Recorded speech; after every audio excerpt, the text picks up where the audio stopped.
This asshole's name is Nomar Organa. He's the main, well, not the main boss, but one of the main bosses in Alderaan. Which, if you're playing the Sith Inquisitor like I am, you've got to get this dude to convince you, or to let you, I don't know, use your, get the artifact or some crap. He doesn't actually have it, and it's kind of annoying, but whatever.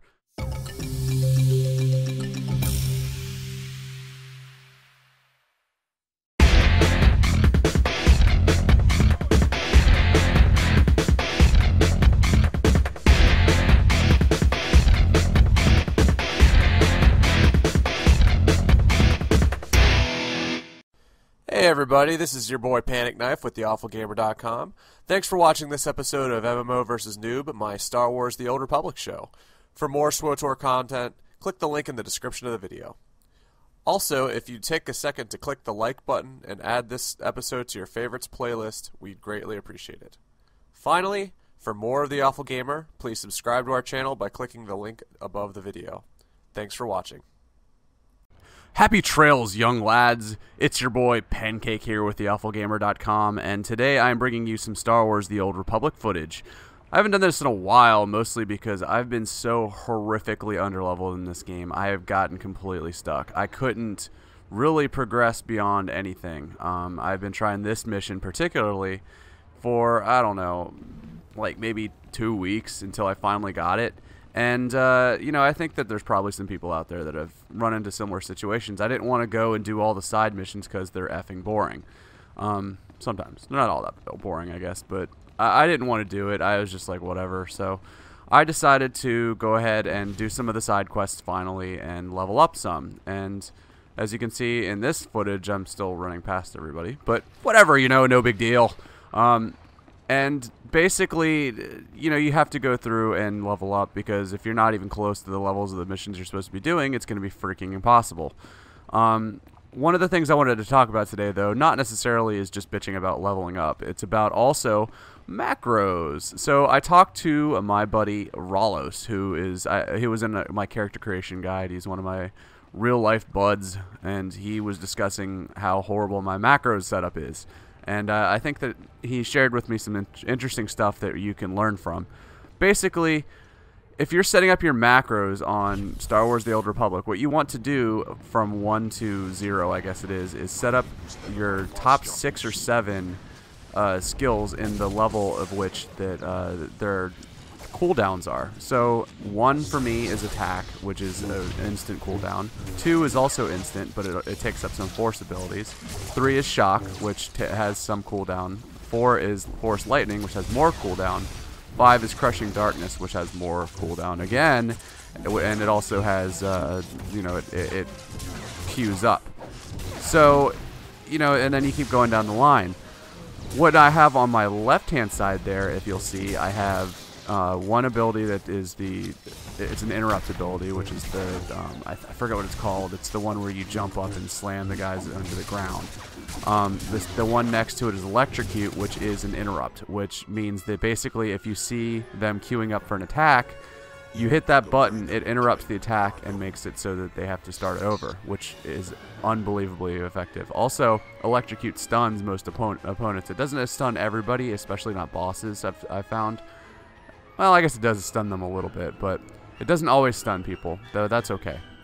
Next to that, I believe I have Jolt, which is the effective stun. That's the one that just really all it does is stun them, and it also makes it so that they can't use that attack again for the next 30 seconds or something to that effect. By the way, if you're watching the gameplay, these elite jerk asses that I'm facing right here, actually this guy isn't elite, but the guy I faced before ended up being more tough than the actual boss. I had to go back and level up just to get through those guys, the Killix. So the joke's on me. Anyway, then next to that I have a deflect ability, which once Chem Val goes down my tank, I need to use that because I'm pretty much effed if I don't. And then finally on the very end I have an ability that I don't use that often, but oh no, wait, no, it's Unbreakable Will, which is the one which if I'm stuck or being force choked or some crap, that I use that and it lets me attack again. You see, I came up against this guy and I'm like, I don't really want to do anything here. So Well, one of the things you're also going to want to do is your second row, which is if you keep your companion over on his little home on the left-hand side of your screen, you can have a second row of macros, which I usually activate with my mouse. The bottom of it is seed to the left, which is I use it all the time, so that's kind of effective. Then I have some buff skills. So I have the Mark of Power, Recklessness, which, by the way, was extremely effective in this boss fight. And in a future boss fight as well, where you have to kind of attack guys from a distance. It's really effective because what you end up using is Force Lightning, and I didn't know how effective Force Lightning and Slow are when fighting these dudes. But what you do is you hang back and let them, you hit them with a Force Lightning, you hit them with a Slow. They can't come up and attack you as quickly, and it slows down their attacks as well. So other things I have on the bottom here are, one of them is, if I'm stealthed, I can use the Mind Trap, which will prevent them from attacking me for 15-20 seconds, which is kind of nice. I also have med packs. That's the only really way that a Sith Inquisitor or a DPS character has of healing yourself, and it's pretty much a one-shot thing. So you're gonna need to use the most powerful med pack that you have. It is what it is. Whatever, guys.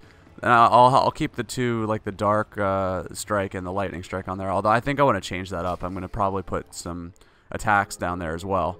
And then at that point you also have Death Field, which is pretty amazing. It's an instant activation, which if you have a bunch of guys around you, which you often will, you'll be surrounded with people a lot of the time.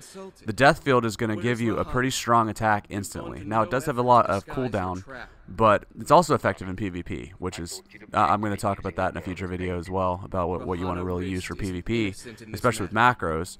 But Death Field's pretty sweet, and the other ones I have on there are pretty much wasted spots. I need to readjust my second thing there, but, no big deal. Now, this asshole's name is Nomar Organa. He's the main, well, not the main boss, but one of the main bosses in Alderaan, which, if you're playing the Sith Inquisitor like I am, you've got to get this dude to convince you, or to let you, I don't know, use your, get the artifact or some crap. He doesn't actually have it, and it's kind of annoying, but whatever. So basically, what I'm trying to do is take him down as quickly as possible, obviously, because I'm a DPS character, but one of the things Rawless was telling me is that you need to maximize your DPS, which, what do I know what that means? I don't know at all. Or I didn't know at all until I asked him. What you have to do is use attacks sequentially that will basically deal the most damage possible. If you're at a distance, Shock and Lightning, the Force Lightning, are the strongest things you can use, especially considering it slows him down and all that. When you're in close, the Thrash, which is the one that I'm doing a lot here, the number 2, is really effective. So what I'm going to do, I'm going to go down the line, essentially. I'll use Crushing Darkness, number 5, because that it does have a long activate, but it also creates a cool little thing where once I have one of my tree abilities that will let me instantly activate it once I hit a critical strike. So 2 and 1, the attack and Thrash, often let me get critical strikes off. Once I get the critical strike off, it'll act like it won't. The cooldown will be completely negated. So you hit that immediately. That increases the DPS that you've got. But what I'll mostly use when I'm fighting is Shock, Thrash, Attack, and then Crushing Darkness. The other ones, Electrocute, obviously, if you're interrupting him, Jolt, if you're interrupting him, those are great.